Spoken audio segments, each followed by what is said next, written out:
नमस्कार, मैं विकास कुमार और आप देख रहे हैं एक बार फिर से वीके न्यूज। इस वक्त वीटो को लेकर बड़ी खबर दोस्तों निकलकर सामने आ रही है। चर्चा विस्तार से करेंगे। चैनल पर नए तो चैनल को सब्सक्राइब करके बेल आइकन दबा लीजिए ताकि अगला अपडेट भी आपको सबसे पहले मिल सके। तो चलिए दोस्तों शुरू करते हैं ये वीडियो। दोस्तों आपको बता दें कि वीटो को लेकर एक बड़ी खबर यहाँ पर निकलकर सामने आ रही है और भारत के लिए ये खबर यहाँ पर कहीं ना कहीं बड़ी फायदेमंद हो सकती है।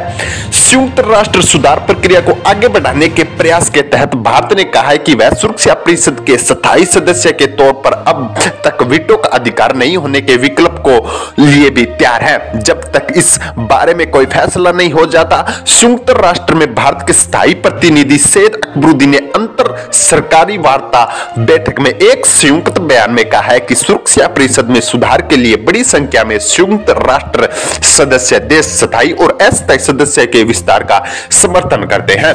दोस्तों आपको बता दें कि सुरक्षा परिषद में स्थायी सदस्य के लिए भारत ने अस्थायी रूप से वीटो पावर छोड़ने का यहां पर फैसला किया है। दोस्तों आपको बता दें कि यूएन में भारत की अस्थायी सदस्य का समय है वो अब इसी महीने खत्म हो गया था और भारत चाहता है कि वह अब उसको अस्थायी सदस्य से छोड़कर स्थायी उम्मीदवार यहां पर यानी कि स्थायी सदस्य है वो यूएन का बनाया जाए।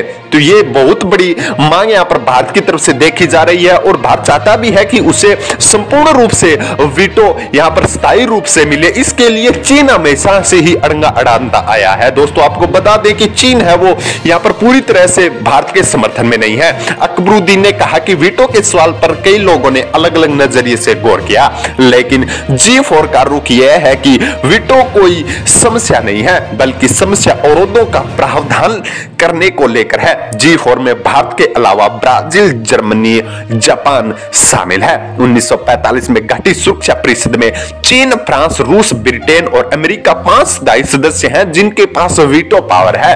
10 अस्थायी सदस्यों का चुनाव 2 वर्ष के लिए किया जाता है। स्थायी सदस्य के भारत के प्रयासों में चीन और पाकिस्तान अड़ंगा डालते रहे हैं। चीन और पाकिस्तान ने हमेशा से ही भारत के पक्ष में यूएन में वोट नहीं किया है। दोस्तों ये एक बड़ी बात है जिसकी वजह से भारत को है यहां पर वीटो पावर नहीं मिल रहा है। G4 ने एक बयान में कहा, हमारा रुख इसी भावना के अनुरूप है। नए स्थायी सदस्यों के पास सैद्धांतिक तौर पर वो सभी जिम्मेदारियां और बाध्यताएं होगी जो मौजूद समय के स्थायी सदस्यों के पास है।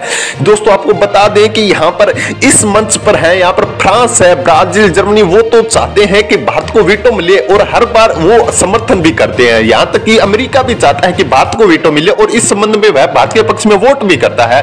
यहां पर दोस्तों बता दें कि पाकिस्तान और चीन है जो 2 देश ऐसे हैं जिनकी वजह से भारत को वीटो नहीं मिल पाता है और वो यूएन में इस रिफॉर्म पर भी सामने नहीं आ रहे हैं खुल के। तो दोस्तों आपको बता दें कि इस समूह ने कहा है कि वीटो का मुद्दा अहम है लेकिन सदस्य देशों को सुरक्षा परिषद की सुधार प्रक्रिया पर वीटो नहीं होने देना चाहिए। G4 के देशों के बयान में कहा गया कि इस बात से अवगत है कि आगे बढ़ने के लिए कोई दूसरा तरीका नहीं है, लेकिन इसके साथ ही हम संयुक्त राष्ट्र में सुधार के लिए नए विचारों को स्वागत करते हैं। और यहाँ पर यूएन में यहाँ पर जो अमेरिका है, ऑस्ट्रेलिया है, ब्राजील है, वो चाहते हैं कि यूएन में अब 5 से बढ़कर और ऐसे नए देश हैं जिनकी वजह जैसे मान लीजिए आप भारत है, फ्रांस है, ब्राजील, उनको भी वीटो पावर मिलना चाहिए। स्थायी सदस्यों की संख्या है वो यहाँ पर बढ़नी चाहिए। तो यहाँ पर एक बड़ा दो फैसला यहाँ पर अब रिफॉर्म पर भी हो सकता है। और पिछले सप्ताह भारत के विदेश मंत्री एस जयशंकर ने भी ऑस्ट्रेलिया में हुई यूएन की बैठक में कहा भी था कि भारत को रिफॉर्म पर यहाँ पर मिलना चाहिए और वीटो है वो यहाँ पर जल्द से जल्द मिलना चाहिए। वीडियो पर आपकी क्या राय है कमेंट सेक्शन में बताना न भूलें। धन्यवाद।